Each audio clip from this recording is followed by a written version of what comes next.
మంత్రి లోకేష్ పర్యటనలో తొలి ఎమ్మెల్యే ప్రభుత్వ విప్ యనమల దివ్యకు ఘోర అవమానం జరిగింది. కాకినాడ రూరల్ జేఎన్టీలో జరిగిన లోకేష్ కార్యక్రమంలో ఆయన కలుసుకునేందుకు వెళ్లిన దివ్యను పోలీసులు అడ్డుకున్నారు. లోపలికి వెళ్లొద్దంటూ మెయిన్ గేట్ వద్ద ఆపేశారు. దీంతో ఆమె చాలాసేపు గేట్ బయట కారులోనే నిరీక్షించారు. చివరకు మరో గేట్ నుండి ఆమెను జేఎన్టీలోకి అనుమతించారు. ఇక మాజీ మంత్రి చిక్కాల రామచంద్రరావు కూడా ఇదే పరిస్థితి ఎదురవడంతో ఆయన జేఎన్టీ మెయిన్ గేట్ నుండి వెనుతిరిగారు. అలాగే కోరమండల్ ఆసుపత్రి ప్రారంభోత్సవం కారణంగా కాకినాడ ఆర్టీఓ మల్లిబాబును కూడా పోలీసులు అనుమతించలేదు. మొత్తం మీద మీడియాకు దూరంగా పోలీసుల నీడలో లోకేష్ పర్యటన జరుగుతుందని పలువురు విమర్శిస్తున్నారు.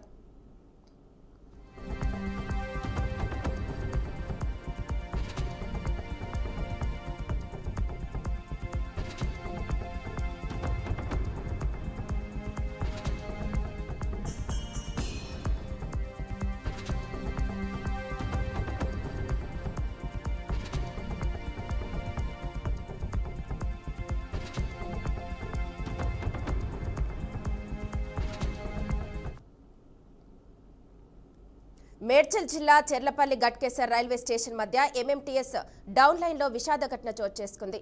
రైలు కింద పడి ఒకే కుటుంబానికి చెందిన ముగ్గురు ఆత్మహత్య చేసుకున్న ఘటన కలకలం రేపింది.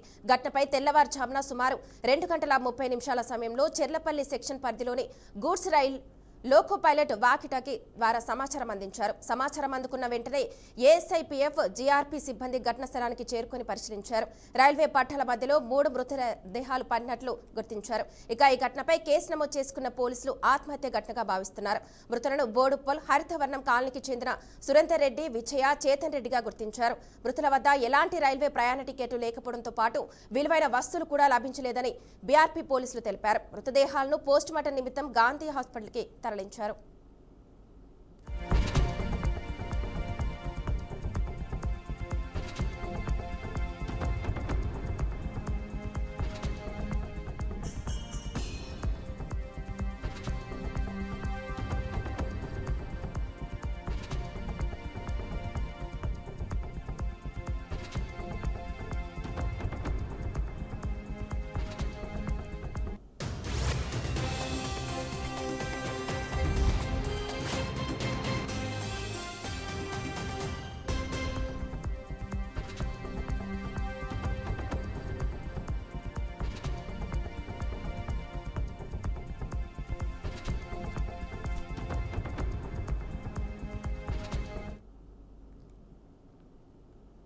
పెద్దపల్లి జిల్లా రామకొండ మున్సిపల్ కార్పొరేషన్ ఎన్నికల నామినేషన్ల పర్వం ముగిసింది.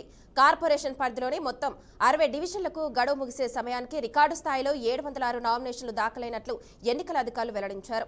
మొదటి 2 రోజులు నామినేషన్ల ప్రక్రియ సాధారణంగా సాగిన చివరి రోజు మాత్రం ఆశావాహులు భారీ సంఖ్యలో తరలివచ్చారు. మొదటి రోజు 13, రెండవ రోజు 168 నామినేషన్లు దాఖలు కాగా మూడవ రోజు 525 నామినేషన్లు వేశారు.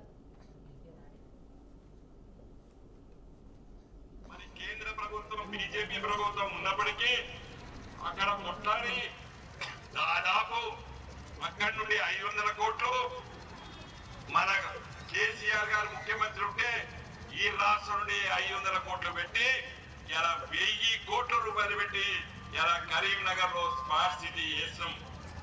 కేబుల్ బ్రిడ్జ్ ఎవ్వరు అడగలేదు, కానీ మేమే ఆలోచన చేస్తాం.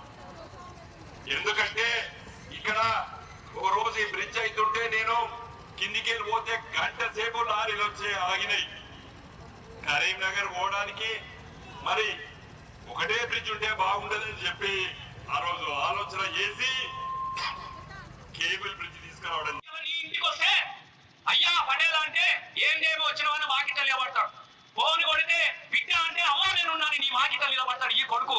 ఇలా నీ వాకిట్లో నిలబడి నీ కాళ్ళకు దండం పెట్టి ఏం కావాలనే కొడుకు కావాలన్నా ఏందే వచ్చినవనేటోడు కావాలో ఇలా తెలుసుకోవాలనుకున్నారు ప్రజలు. ఇది తెలుసుకోవాలనుకున్నారు ప్రజలు. ఎవరికెవడా ఆ పిల్లగాడు నేను 100% చెప్తున్నా, వాళ్ళ అమ్మకు వాళ్ళ నాన్న కాళ్ళకు దండం పెడతా ఉన్నా. నేను తాత ముత్తాత వచ్చి పని చేసుకుని ఇలా అట్లాంటి వాడు కొంచెంగా ఇంత వ్యాపారం చేసుకున్నారు. పైసలు రాగానే ఇష్టం ఉన్నట్టు మాట్లాడుతున్నాడు. ఒకడు దొంగలకు సత్తులు మోసేటోడు, పైసలకు అమ్ముడు పోయేటోడు. అవసరం అని కూడా 10 పైసలు దానం చేసినోడు తప్ప 10 పైసలకు ఆశపడేటోడా ఈ మల్లేశమని అడుగుతా ఉన్నా నేను. దయచేసి ఇలా నా తమ్ముళ్ళు వచ్చి అన్నా